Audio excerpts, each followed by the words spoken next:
Hello, Jordan. Thank you for coming on Sports Talk with C. I really do appreciate it and, being open to come share your journey with me. Sure. Okay, so where did you grow up? I grew up in Houston, Texas. I was born originally in Lubbock. Moved to Houston when I was a young kid, and basically just grew up in Houston all my life. I bounced around, moving from place to place, obviously, because my mom, she played professional basketball, so Mhm. wherever her job took her, that's where I was. So Oh, okay. overseas, So was she the reason that you picked up a basketball? Or yes and no. okay, explain the no to me. So no, because my both of my parents, my mom and my dad, they never forced me to, pick a particular sport. They had me in, every single sport as a kid, give me the avenue to choose. So I played football, I played baseball, I played basketball. Shoot, I think I even played soccer. I played everything as a kid. They just had me in activities. And Okay. whenever I got around to high school, that's kind of when I decided like, hey, I want to play basketball. And I started taking it, seriously. Um, I always played AAU growing up, Okay. in middle school and, elementary, middle school, high school. I played AAU, but I didn't really start taking it seriously until high school.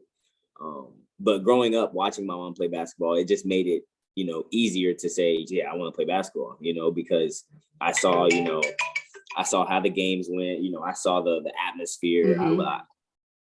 I love the game. So it just made it an easy decision for me when I got older to, say, hey, I want to play basketball. So you want to know what's crazy is like I was like, I got someone that I want you to interview because I did his last week. So it's gonna drop next week. So he's like, yeah, I got someone. So I was like, all right, cool. He was like, I told him, asked him, I was like, all right, I sent it. And then I was like, let me do my research. And that's when I found out who you were. Right. Even I was like, oh my God, he said yes to little old me. Oh my God, I was so happy. But yeah, so I didn't know until I actually did my research into who you were. And I seen that in high school, you were averaging 14 points. They said you had great ball handling skills and you had a solid shot from the perimeter. So would you say that you were a point guard? I mean, in high school, kind of like in my high school conference, like the size difference was really, so some games, yes, I did play point guard. Some games I played off the ball. Okay. Um, so I wouldn't narrow myself down, even to this day. Like I wouldn't narrow myself down to say specifically I'm a point guard. I Okay. would say combo guard. Okay. And when you started taking basketball serious in high school, was your mom your favorite player, or did you look at other players to mimic their style of play or look up to? Well, I think my mom's last year playing was my freshman year in Okay. high school. So, I mean, of course, my mom's always gonna be my favorite basketball player ever. You know, and of course, I try to emulate some things that she does, and I look up to her. I watch her highlights, her film. Um, uh, but from the male standpoint, I probably would look up to like Russell Westbrook. I love how intense he is and how he just he plays 110% every night. Um, Hmm.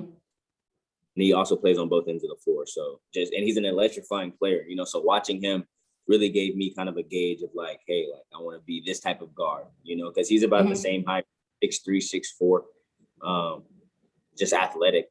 Just very stupid athletic. So I love watching Russ. Even with all his turnovers. That yes, I hate to say it. Yes, he does have a lot of turnovers. But when somebody averages a triple double, it's not really much you can say. Not no. And they really like that. So what would you say from being in high school, like, and growing up and, being who your mom is, but we'll talk about that. What did you bring with you to college? Um, Honestly, for me, like, yeah, like I brought, a certain mindset that my parents tried to put into my head, at a young age, at an early age. But I'm gonna be honest, going into college, because I was young, I was really, really young. I was like Mhm. 17. So yeah, Ooh. so going into college um, no matter what I brought with me, everything was totally new. I had to learn new things. I had to create a new mindset for myself because now I'm there by myself, so it's certain things that I have to get through, how I have to learn how to do for myself. So like I said, I brought a positive attitude, just a willingness to learn. That's the main things that I brought to college, because that's how you're going to survive. You got to learn new things, so just brought those things that my parents, built into me from a young early age. And, hopefully, I think that helped me. You got through, so it did something, right? What would you say was the toughest part about being in college or playing college basketball? Just the grind, people, they see the games and the glamour, they see all of that. They don't see the 6 a.m. waking up, going to weights, the 6 a.m. going to practice, having to manage going on a road trip and still having homework or still having a test due, still having certain things like that, because you're still a student. You're a student athlete, So I think the toughest part is just like managing, trying to manage like your time. Time management is very big in college, so that's something college really taught me, is how to be efficient, in whatever you do. So that, like I said, that's the perfect example. When you're going on the road, you have a big game, but you also have a paper due at that same night at midnight. So you're trying to focus on the game, but you're also focused on, dang, I got to get my homework in after this game. So it kind of teaches you how to suppress everything and make sure that you get everything done in a timely fashion. Okay. And was the pressure from your parents, like, did that add more pressure to you being that your mom was Cheryl? Not at all. No, Not at all. that's good. Yeah, my parents they're probably the most supportive people that you could ever have. I know everybody says that about their parents. But no, in my situation, with my mom being who she was, they never succumbed to all of the comments that are being made. Oh, he has to be as good as his mom. He has to do this. No, they were just like, dude, just be the best you. Don't worry about what people say. Just go out there and just be the best you, right? That's all we want you to be. We don't want you to be anybody else. My mom used to tell me all the time, I don't want you to be me.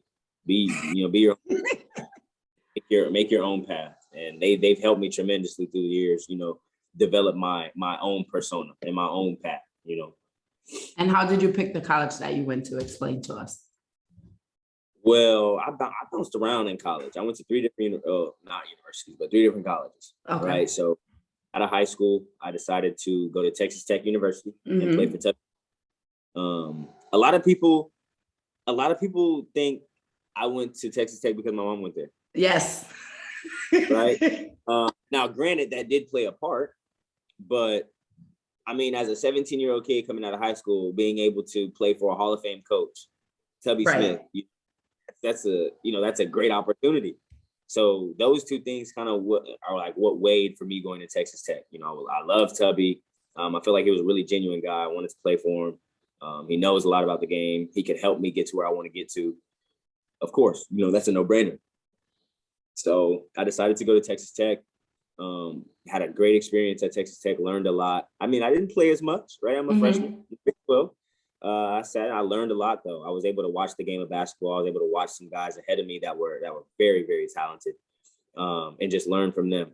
So, in doing that, we made it to the NCAA tournament that year. As you know, college is a business. Certain things happen. Certain things happened at at Texas Tech, which led to me transferring to Midland Junior College. For my sophomore year, I went to Midland Junior College, spent a year there. It was what it was. It was JUCO. It was a grind. It was a struggle. I made it out. And then after that, Coach Lou Hill he was actually at Oklahoma before. He took a head coaching job at UTRGV, and he needed a shooting guard. So I eventually, after junior college, decided to go there. But my mindset was like, I went to the big school. That didn't really work out. Now I learned the game. Now I know more about myself, what kind of player I am. And so now I want to get somewhere that's kind of stable to where I can go play, right? I've been sitting for a long time. I need to go play, right? go to UTRGV. First year there, got hurt. Tore my groin, got hurt. I was out for the whole year. The second year I came back, had a really good year. We went deep in the tournament. I think we even went postseason that year. Had solid numbers. Then my senior year is when everything just took off for me. It was just a moment of like, finally, like, it's, this is my time now. We had a great team. Man, we had a great team that year. I honestly believe we were gonna win our conference championship that year, my senior year, because we were just on a roll, so did that, and unfortunately didn't get to finish out the season due to COVID. So yeah, those were my 3 spots in college, and now we moved on to Portugal. So now I'm here in Portugal, starting my professional career, trying to create these elevations, just from one spot to another, and hopefully get to where I want to get to. Okay, so during the time where you were injured, you had to sit, did you ever be like, you know what, I want to go back to play the baseball, the soccer, the football, or did you always just was like, nah, this is what I want to do and I'm going to do whatever it takes? No, because I felt like I had something to prove. Okay. I felt like I had something to prove because I had been to one place that didn't work out, went to, junior college. I'm not going to say it was bad, but it wasn't the best opportunity. I mean, it wasn't the best experience ever, right? I'm gonna just be honest. And so I come my first year and get hurt, but I know in myself, like, I have so much talent that needs to, that I can show. So it was just like, no, I got to go harder. I got to get better so I can prove, not only to people, but to myself that right. I am who I think I am, So yeah, once I got hurt, it was more of like a motivator, it wasn't like but it was more motivation for me to just keep going. And how did you turn that, like, they're being injured into motivation? Because a lot of kids take the injury and go left, I would say. Yeah. No, I mean, I took it as motivation because, I sitting on the bench watching your team play, you want to be able to be out there and help them as well. And I felt like I had a lot to give to my, right? Mm-hmm. So that's that, being hurt on the sideline, sitting there, like, I was able to learn even more, because we can never stop learning. So I was able to watch the game, learn, that school system, learn that coach's system, learn everything, right? And then, like I said, that was just able, that helped me to be able to say, hey, when I get back to being healthy, I'm going to know everything. I'm going to be able to go out there and just, help my team immediately. And so that's what kept me motivated, was to be able to get back out there with my team and be able to play, right? Because I hadn't played.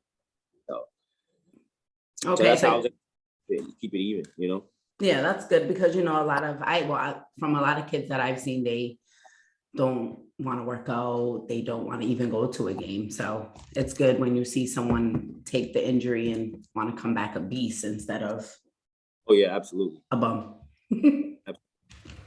Okay, so COVID happened.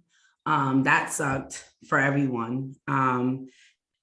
Was your choice to always go to overseas, or was that just an opportunity that you took? A little bit of both, right? Okay. It was an opportunity that I had to explore. Like I said, coming out of coming out of college, my senior year, like I said, I had a really good year. I was having really good games, having good numbers. My plan was to try to get into the G League, or that's interesting, or even get a tryout or a workout with an NBA team. Okay.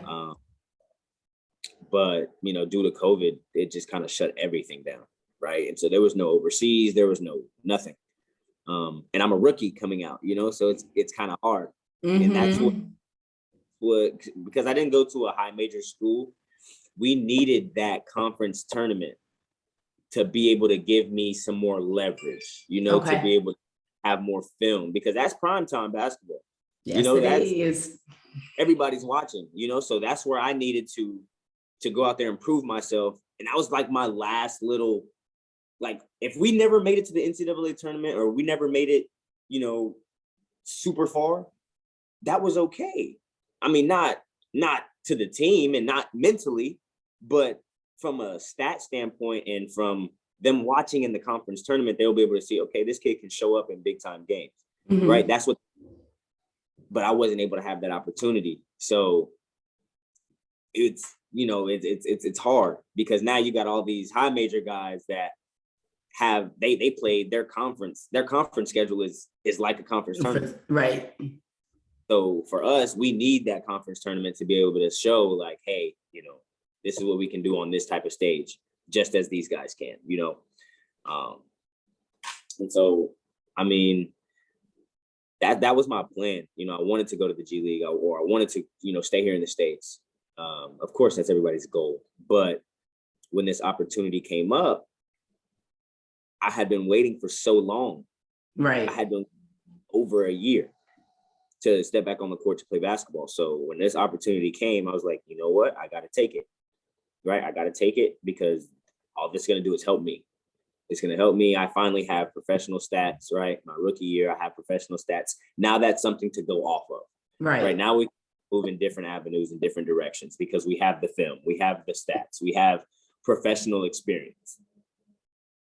Okay, that's what I like to hear. So I was reading an article about the number that you wear, and do you still wear number 22? 22 will always be a part of me. Okay. Right? Always. I've worn 22 ever since I was a little kid. And of course, that's because, you know, my parents wore 22. My dad wore 22. My mom wore 22. Of course, my mom made 22 what it is today, right? Every time that's all I think of is, you know, my mom, what she did with the number 22. Yeah, there it is. So yeah, I've always worn 22. But it's kind of funny because me and my mom were talking and I told her that, you know, going overseas, because when she in the Olympics and overseas, she wore number 7. So I was like, you know, they don't have number 22 over here. That's my favorite number. So what, 7? Yes. She wore 7 and she wore 7 when she went overseas. So, you know, I was wearing 22 and, you know, when I decided to come over here, I asked them if they had 22. They don't have 22. So I told her, I was like, hey, I'm gonna wear 7. Well, they don't have 22. 7 is retired, so you can't wear 7 over here. So I was just like, but she was saying, she was like, just make your own. She was just like, get your own number in. Right. So I ended up deciding to choose number 6 because my dad wore number 6. So now, you know, I couldn't wear 22. I can't wear 7. I'll go with 6. Okay. And so there's no. But 22 will always be a part of me, though. 22, okay. Like if I ever go somewhere and they have number 22, I'm gonna wear it. You're gonna wear 22? I know, that's right. That's dope. So that leads to my next question. Like, what was it like growing up and she was your mom? I'm not even gonna lie, it was awesome. I'm not even to be honest. I'm gonna tell you the truth. Like, I mean, it was a blessing, right? It's like I was able to see things as a kid that even grown-ups to this day aren't able to see. You know what I mean? Like it wasn't like she was just any ordinary player. No, she wasn't at all. She was like, yeah, she was like the face, you know? So I'm able to travel with her. I'm able to watch these games. I'm able to, you know, get top-notch everything, you know, like knowledge, power, game skills. Everything. Like anything that's positive that I can learn from that, I was able to take from that, right? It was for anything where I was just like, oh, well, I don't really see how that could have helped me. No, like even to this day, now that I'm overseas, being overseas at 9 years old, it pays off. I was going to say, like growing up over there, has it helped you adapt being in Portugal now? Like, of course, granted, I'm with my mom. I'm 8, 9 years old. I'm with my mom, so I'm not by myself overseas. But your mom is your mom, right? You don't have to just, you're not going to like with my mom, you know, going over there with swoops, like, you know. So yeah, I'm overseas. I'm comfortable. I'm with, you know, a parent, but now I'm overseas by myself. But it's not like a complete culture shock because I've been to 4 or 5 different countries when I was little.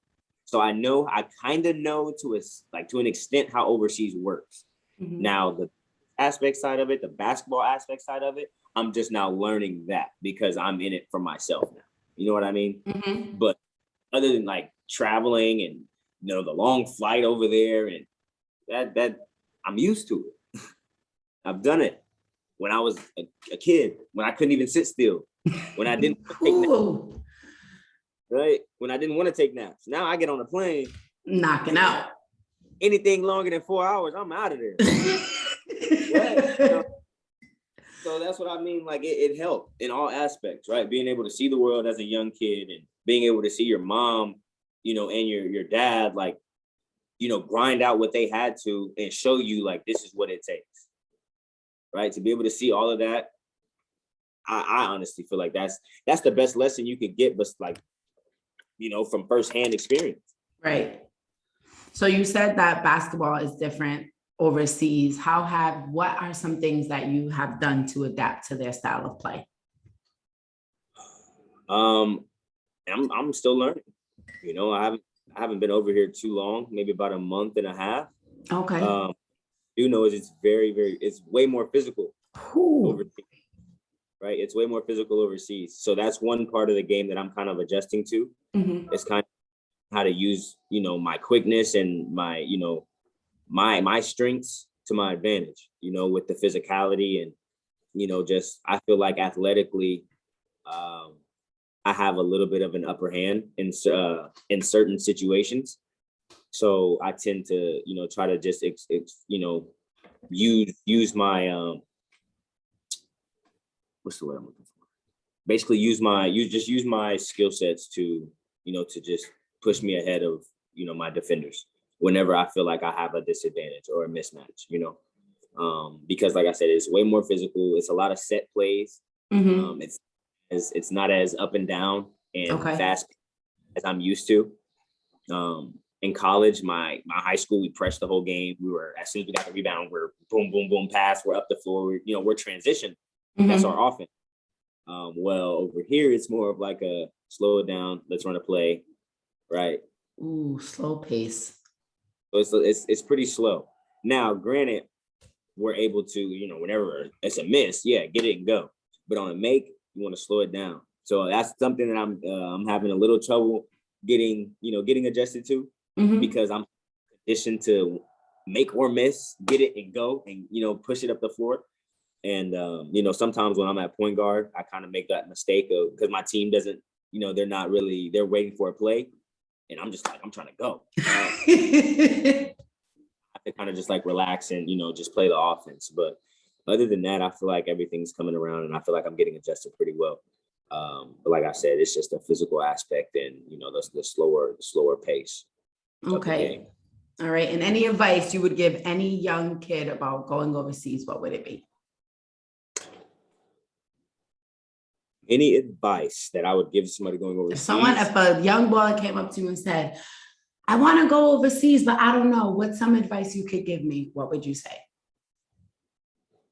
Stay mentally locked in at all times.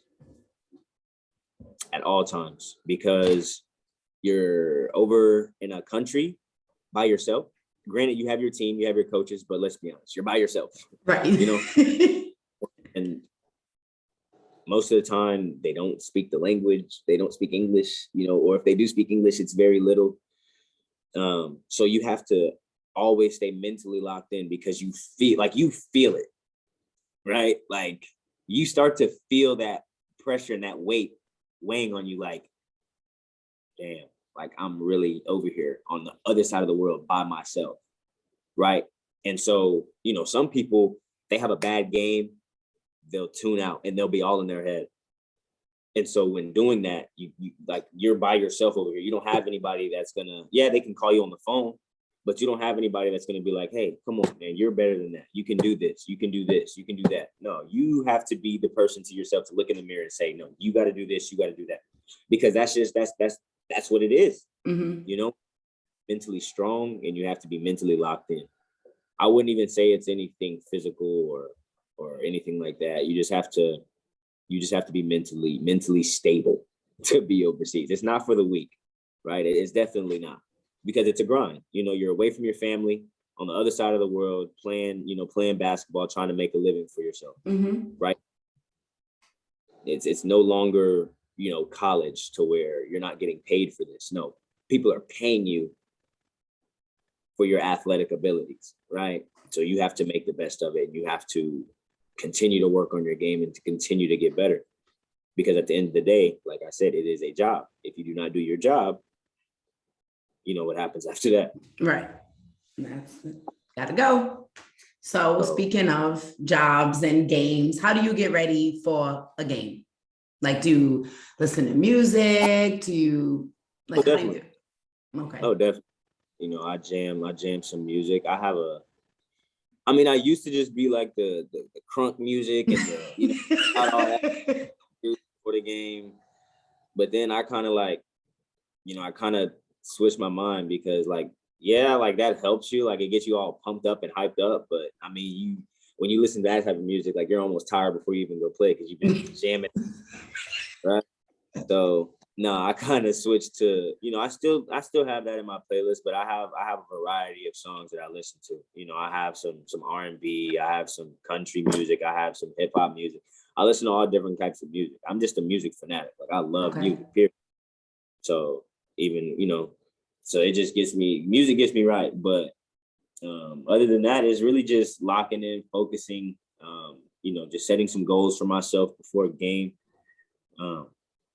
And just the music aspect, really. And because the music really just gets me locked in. Like, when I listen to music, like, I just try to picture the game. I just sit there with my eyes closed, picturing the game, listening to music. Like, that's really how I get myself ready for a game. That's dope. All righty. So what do you have in store for yourself, or would you like to see yourself within the next 5 years? In the next 5 years, I'd like to see myself in the NBA or in a top league somewhere overseas. Okay. So or Euro League. Let's do it. Or Euro League. Okay, that's dope. Why the Euro League? Because it's the second best thing behind the NBA. Right?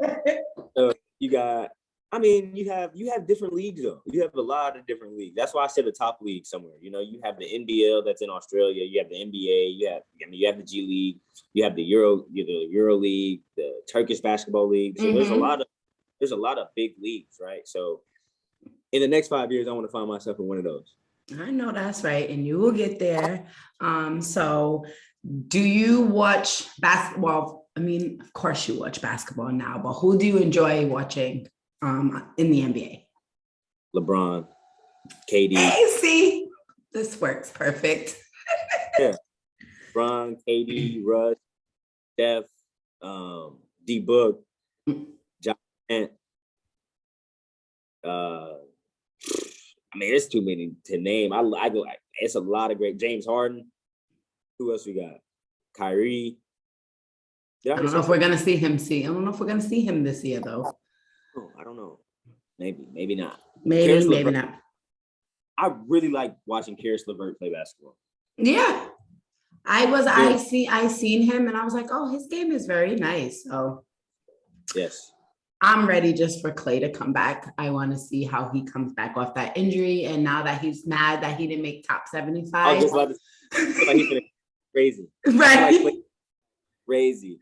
He's going to have that 65-point game every game. Yeah, he got snubbed. A lot of people did off that list. I don't know how people choose where their list comes from, but I don't know if they're watching the same game as us. But it's just so many players to choose from, though. Yeah, it's people that have never touched a basketball in their life making those type of lists, man. That's why I don't get caught up in all of the columns and people writing this and this and that.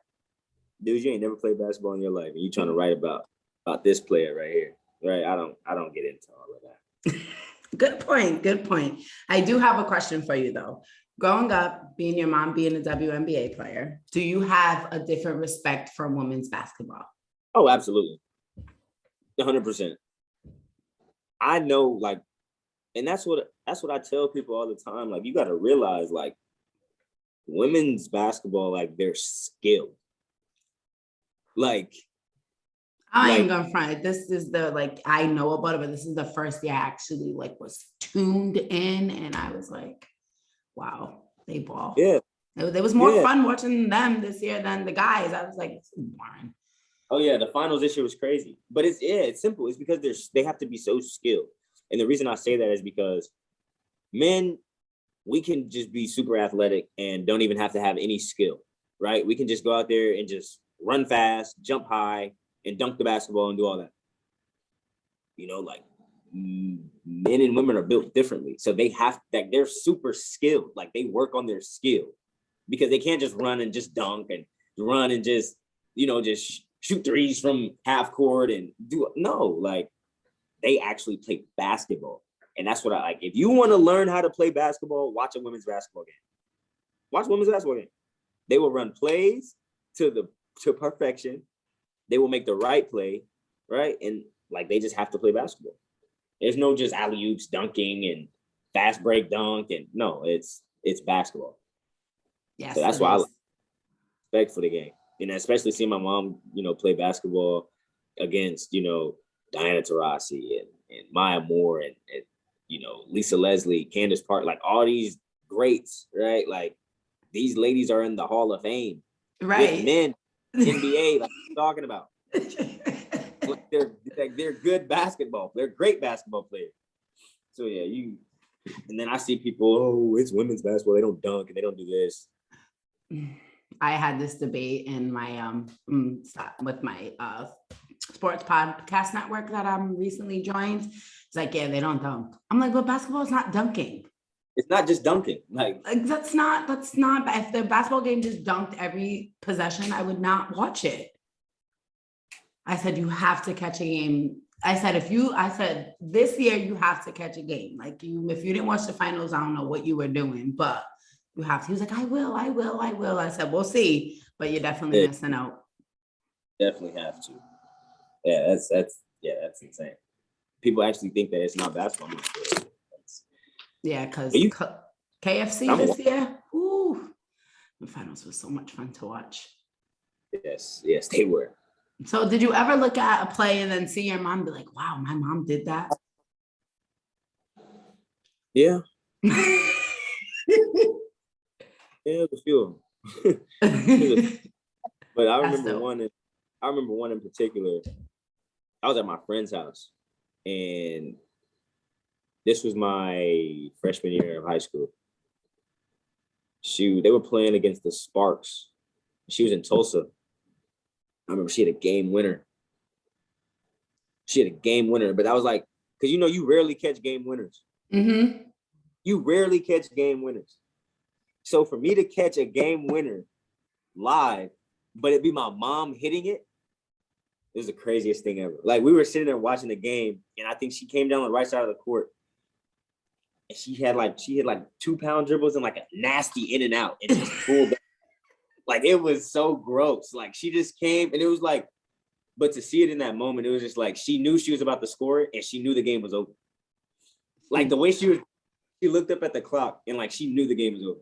It's so she effortlessly too. Boom, like pulled up and called game, and I was like, wow. Like I just caught a game winner, and it was my mom. Like me and my friends, my friend's brother, my friend's mom. Like we were just going crazy. Like yo, what? So yeah, no, I remember that. I remember that. That's dope. That is very dope. So if you had the opportunity, they said the NBA called you and wanted you to come try out. Do you have a certain team you would love to? Nope, it doesn't matter. Ask what I'd like to hear. That's what I'd like. Give you that call. I know that's right. It's coming. Don't you worry. It's coming. It's coming because the rookies that I've seen this year, they do that Rockets game. Is it Jalen Green? That's all. Yeah, I'm ready for the playoffs just to begin because this regular season is fun, but like playoff season, that in tournament, I loved. So I seen a whole level of Ja that I want to see LaMelo. Ja's different. Ja's different. Yeah, he is. Like when he demanded the ball and was like, I want it. I love it. Like that's Like, the energy and the. He's different in college. He's different. So I just knew. I was like, yeah, he's gonna be very, very, very good in the NBA. He is. That's like some of these ladies in college. I can't wait to see them at the next level. Like even watching the tournament that last year and then seeing them and be rookies this year, it was crazy. Yeah, for sure. No, for sure. I feel like the women's game is catching up though.